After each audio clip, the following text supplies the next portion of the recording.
ನಿನ್ನಾಣೆ ನಾನು ಬೆಂಕಿಯಲ್ಲೂ ತಂಪು ಕಂಡೆನು, ನನ್ನಾಣೆ ನಾನು ದೊಂಕಿನಲ್ಲೂ ಅಂದ ಕಂಡೆನು.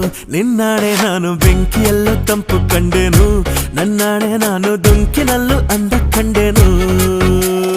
ಮಾವನ ಮಗಳು ನನ್ನ ಮೋಹಿಸಿ ಬಂದಾಗ, ಮಾವನ ಮಗಳು ನನ್ನ ಮೋಹಿಸಿ ಬಂದಾಗ, ಬೇವಿನಲ್ಲೂ ಸಿಹಿಯ ಕಂಡೆನು.